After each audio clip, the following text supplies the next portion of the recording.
All right, so here we go. Yes, the Starfield data mining has intensified, revealing what appears to be cut content that could make it into the game as DLC. Now, fans have highly requested fully customizable space stations, and it looks like it may actually happen in the future. Plus, a former Starfield dev reveals what it was really like working for Bethesda and Todd Howard, and did they bite off more than they can chew on this one? Plus, 2 months later, Starfield's performance is actually quite surprising. We'll get into the complete breakdown, but Starfield is definitely not going anywhere as there is still a very large community here playing the game. But yeah, let's go ahead and start right here, shall we? Now, remember, smack that subscribe button if you're new.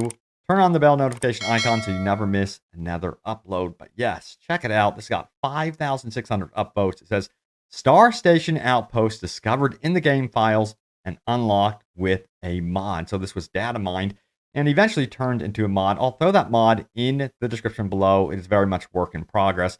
But here we can see how you can actually access a fully functioning Star Station Outpost, as they are calling it. They're not calling it exactly a space station, but in my opinion, kind of like the same difference. But yeah, you could essentially build and craft what appears to be your own space station in Starfield. And this was, of course, data mine, meaning that this did not make it into, of course, the full game. It looks like it was intended to make it into Starfield as a fully functional feature. And I think that Bethesda might be working their way towards that in the future, perhaps as some sort of DLC.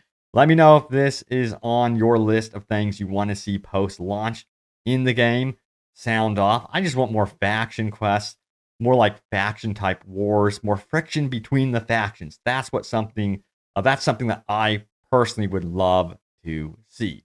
All right, so yeah, we got to talk about what the former Starfield dev has been saying lately. Check it out right here. Goes on to say this. Former Starfield dev says all decisions on Bethesda's RPGs run through Todd Howard. He would hate me for saying that. This is a very sensational headline. I'm going to get into some of the community's thoughts about this article. Just wait and see. It's kind of entertaining. But yeah, let's get into what was said here. This one comes from Games Radar. It says the following. A former Bethesda veteran says that all decisions at the studio run through director Todd Howard. Isn't that surprising? It's almost like Todd Howard is the creative director and that all decisions should be run through him. Now it says, in an interview with YouTube channel MidMax, Bruce Nesmith reminisced on his long career at the studio where he began work on Daggerfall, graduated to become the lead designer on Skyrim, and then eventually contributed to Starfield before leaving to become a novelist. Now, the success of several Bethesda-produced games meant that the team enlarged to a slightly uncomfortable size, according to Nesmith, which partially contributed to his leaving. There were a lot of changes going on, he goes on to say, and the structure of the company also was such that half because of the pandemic and half just because of the necessary changes, you didn't get to interact with Todd as much anymore. That's interesting, that he does bring up the pandemic. We never consider that Starfield was, of course, developed during a very tumultuous time. So yeah, that's also something noteworthy right there. Now, Nesmith was understanding of the change, though. When you're running 6 different studios and you've got a dozen projects going on at the same time, he's only one man. But despite the lines of communications becoming a lot more rigid, Howard supposedly had the final say on most creative decisions. Again, that makes complete sense. It always worries me when I do hear gaming studios get bigger and bigger and they kind of lose their personality. So that is kind of what I'm worried about when we talk about Elder Scrolls 6. Hopefully they could really tap into not losing the Bethesda magic, so to speak. Now, furthermore, we have this. All decisions run through Todd, Nesmith says. He would hate me for saying that because he doesn't believe it's true. But unfortunately, it is true. Now, Nesmith recalled that when developers wanted anything different than the Bethesda usual, they would have to get the idea in front of him. The Starfield lead was quick to point out that Howard wasn't keen on that organizational structure either. I will give him credit.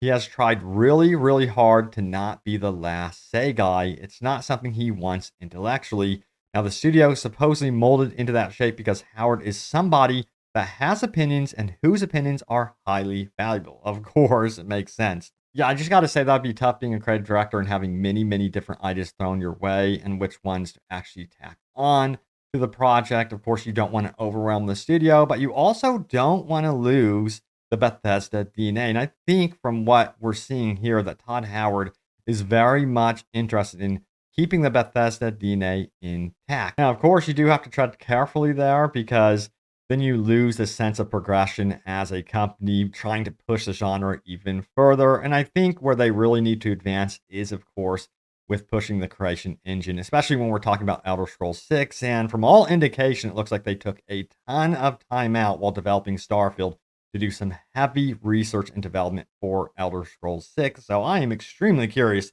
to see how the creation engine actually evolves once we finally actually get to see gameplay for Elder Scrolls 6. Really curious about those NPCs, by the way. Now, the article goes on to wrap up by saying this. According to Nesmith, the longtime Bethesda director was able to put himself in the seat of your everyday player to a far better extent than the rest of the design team. That attribute meant he was naturally the last say guy because he was always able to see it from a Joe average player's perspective. Whatever the studio was doing, it seemed to have worked. If Starfield's recent success is any indication, we'll highlight that here in just a moment, by the way, because we have yet another update about Starfield's success, despite the immense hate that the game seems to get. It's kind of very strange.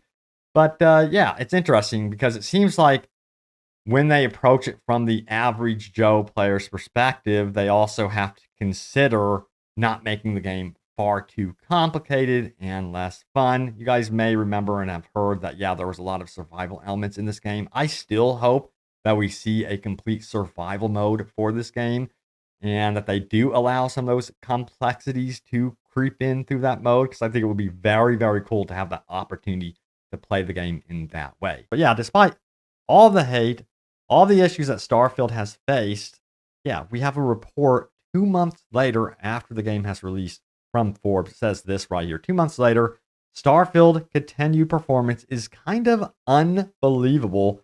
Let's get into this one, shall we? So it goes on to say the following right here. It says, no, with all the near perfect games out in 2023, I do not believe that Starfield has a shot at Game of the Year. Yeah, I agree with that one first and foremost. It's not my game of the year. However, I'm still very, very much playing the hell out of Starfield and getting a lot of enjoyment out of it despite its faults. And I'm really excited for the expansions and DLC. That's just me. Let me know if you're the same way or not. Now, it says this, and at this point, I'm doubting that it's going to make most award show publications' top 5 and 6 lists. However, like Hogwarts Legacy before it, the performance of this game is really quite stunning and continues to be a full 2 months after launch. I was skeptical of Microsoft selling this as Bethesda's biggest launch ever, as with Starfield and Game Pass. That was not a huge shock. And of course, we're not going to know exact sales given that Game Pass inclusion. All right, we know that. Now it says, however, every time I circle back to see how Starfield is doing, I'm deeply impressed. This is a single player game that doesn't have PvP, co-op, or even official mod support yet, like Bethesda's other games. It's also a game with what I would consider to be a somewhat hard ending despite its new Game Plus loop. And yet, here we are. So we're going to get into some of the actual numbers here. So check it out right here. It goes on to say this. 2 months later, Starfield remains the 6th most played game on Xbox behind only massive multiplayer games like Fortnite, Call of Duty, Roblox, Rainbow Six Siege, NBA 2K24, and Apex Legends. That puts it ahead of GTA Online, Madden, Overwatch, Rocket League, and even Minecraft on Xbox. Yeah, that's actually really telling and very impressive. Now it says on Steam, the numbers are similarly impressive. Starfield is still putting up 50,000 concurrent player peaks at nighttime, which have remained remarkably steady. Yes, it's going down over time, but again, we are 2 months into the release of a single player game here, and we just do not see performance like this often. If ever, Baldur's Gate is going even harder, but PC is the main platform. Now, it's also important to keep in mind that Starfield is on PC Game Pass. So these numbers would be higher if it was a Steam only and not available for free if you want to deal with a worse storefront.